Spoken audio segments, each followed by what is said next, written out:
लाडकी बहीण योजना अतिशय बारकाईने आम्ही राबवलेली आहे। साधारणपणे 2,40,00,00,000 पेक्षा अधिक महिलांपर्यंत आज या योजनेचा लाभ पोहोचत आहे आणि ही योजना सुरू झाल्यापासून त्याची चांगल्या पद्धतीने स्क्रुटिनी करणं, 2.5 लाखापेक्षा कमी उत्पन्न असणारे, 1 लाखापेक्षा कमी उत्पन्न असणाऱ्या माता भगिनींचे फॉर्म भरून घेणं, ते ऑनलाईन करणं, आधार सीडिंग करणं, अशा पद्धतीने ते केलं गेलेलं आहे।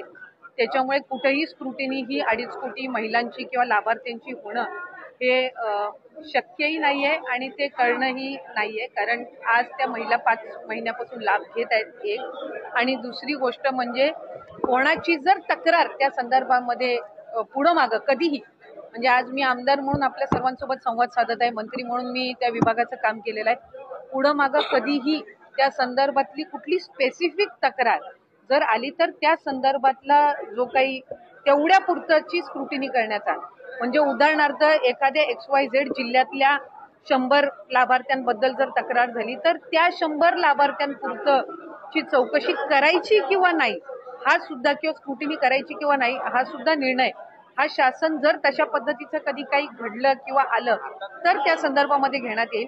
कुठेही स्क्रुटिनीचा विषय येत नाही।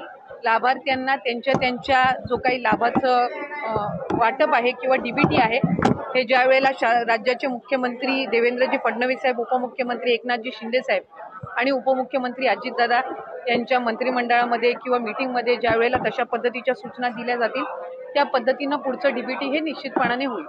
काही तक्रारी आतापर्यंत आल्या आहेत का की निकषाबाहेर काही लाभार्थी आहेत या संदर्भात? मी माझ्या कार्यकाळामध्ये तर तशा पद्धतीची एकही तक्रार कधी आलेली नाही। आता आचारसंहितेच्या या मधल्या 1.5 महिन्याच्या 2 महिन्याच्या कालावधीत काही आल्या असतील तर त्या संदर्भातली मला काही माहिती नाहीये, पण तक्रारी आल्या तर त्याचं कशा पद्धतीने त्या स्क्रुटिनाइज करायच्या याचा निर्णय जो आहे ते शासन आणि जे संबंधित विभाग आहे ते त्या पद्धतीनं करतील। पण अशा पद्धतीची तक्रार ही कुठेही विभागाकडे मी त्या ठिकाणी पदावर असताना तरी प्राप्त झाली नव्हती। नाही, ह्या ज्या सगळ्या आहेत या अफवा पसरवल्या जात आहेत।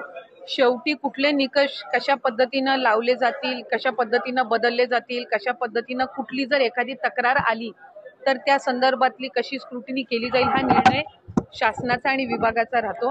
त्याच्यामुळे अद्याप तरी त्या संदर्भामध्ये कुठेही चर्चा नाही, अद्याप त्या संदर्भामध्ये कुठेही चौकशी किंवा कुठेही त्या संदर्भातली कारवाईचा विषय झालेला आहे। एका घराच्या 2 बायकांनाच फक्त लाभ मिळू शकतो अशा संदर्भातला नियम?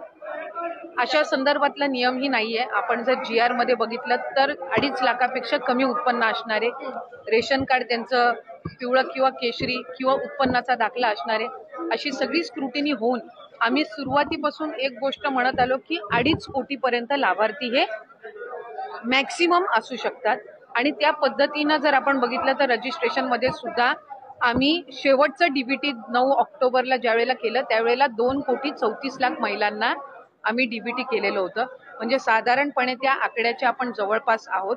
त्यामुळे त्या पद्धतीनं आपण हे केलेलं आहे। मला वाटतं मुख्यमंत्री मोदयांनी ज्यावेळेला शपथ घेतली त्या दिवशी सुद्धा पत्रकारांसोबत संवाद साधताना काही वर्तमानपत्र आणि पत्रकारांनी त्या संदर्भातली त्यांना विचारणा करण्यात आली त्यावेळेला त्यांनी हेच सांगितलं की जे बजेट सेशन होईल, पुढचं बजेट सेशन होईल त्यामध्ये जे 2100चा लाभ हा महिलांना आम्ही आमच्या मॅनिफेस्टोमध्ये कबूल केलेला आहे त्या संदर्भातली जी काही योग्य ती घोषणा आहे ती केली जाईल। आता 1500चा लाभ आहे आणि जे लाभार्थी आहेत, जे व्हेरीफाईड झालेले आहेत, ज्यांना गेल्या महिन्यांपासून लाभ मिळत आहे त्या पद्धतीनं त्यांना मिळत आहे।